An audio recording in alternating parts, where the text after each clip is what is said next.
last video that there was a lot of off-camera stuff that my hands went off camera when I was wrapping things.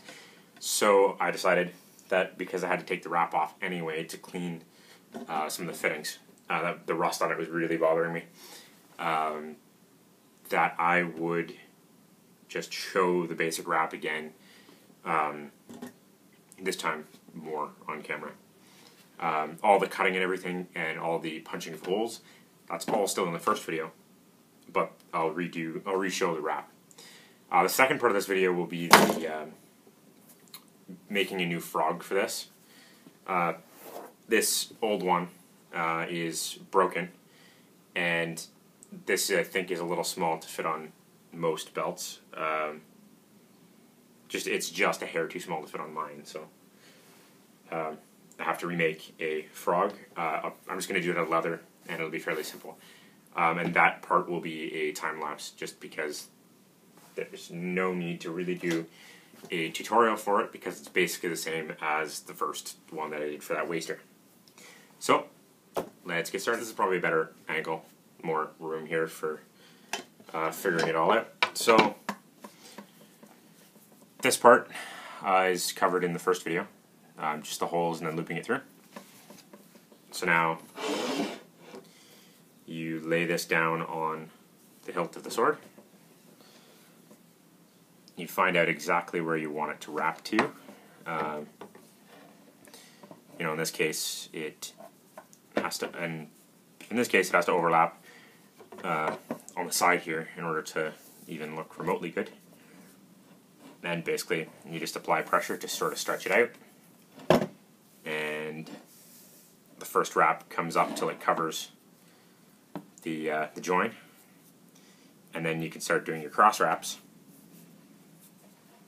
And you just want to make sure that you have everything tight and overlapping. Once you have it wrapped around, it is sort of hard to keep it all nice and tight, or to retighten the underneath part. The wrapping you can sort of pull on, but this part's a little more difficult to shift around if you don't have it tight the first time. And just doing the wraps, making sure everything is where you want it. Some of the stuff can be pulled back out, like if there's a little wrinkle. Once you have it a little more under tension and everything, you can sort of pull it to remove those wrinkles and sort of get everything shifted to where you need it to be. So now once I've got it to here, and I try and push out that wrinkle. So now once I get it here, I can just do one wrap around the top, and then starting to do the cross wraps. This time you can apply a great deal of tension. Just trying to keep everything where it needs to go, trying to get the cross wraps to actually cross properly. And now I just want to wrap just below that collar there and apply as much tension as possible. When I get to the hole, I tuck my finger under, just so that I have just enough space to slip the thing through. And because this one's already cut to a certain size, I need to sort of push it through with something. It all works really well. I'm also going to cut the end of this on an angle, just the very tip, so that it will slide through properly. And that is just because I am redoing it from before. This length of lacing is a lot shorter. And as well, when you have it this length, one thing that will help you get the tension on is a pair of pliers, which should be in anyone's sort of like emergency kit for shows and things. You should have a pair of pliers on hand. for gear repair in the field, or even something as simple as removing debris or something from, let's say you get a splinter and need to pull out a piece, or a fragment of something out of your hand or arm or whatever. Pliers will help for that. But those, should probably be clean. Or removing a chunk of something that ends up bound in a shield, or any little thing. And it's as simple as that. So yeah, the pliers are a good thing to have. Now, it's as simple as wrapping it the first time, and then you just try and get as much tension on this portion as possible so that it holds the wrap in place. And then, as the first time, you just tuck this under the next wrap, and there's your wrap.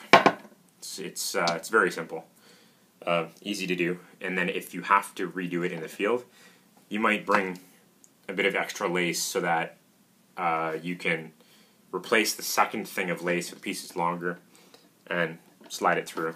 If you don't want to waste it, you can always do it this way. But it's when you do it this way, it's just harder to keep it tight, or to get it tight in the first place. Because now this section is a little bit loose, so I might have to take it apart again and retighten that section. Make sure that part is under a lot of tension so that it all holds nice and smooth. And I can shift things around a little bit to make it a little more pretty. But beyond that, that's the wrap. Now I will shift into time-lapse mode and do the frog for the sheet, or the scabbard.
So that's the finished piece.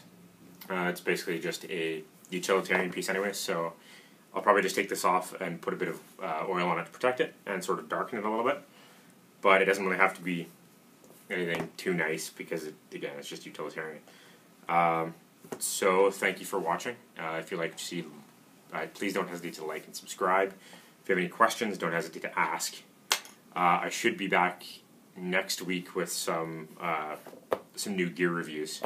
I just have to wait for a friend of mine to move his stuff, and then I can maybe borrow something from him. So, thank you.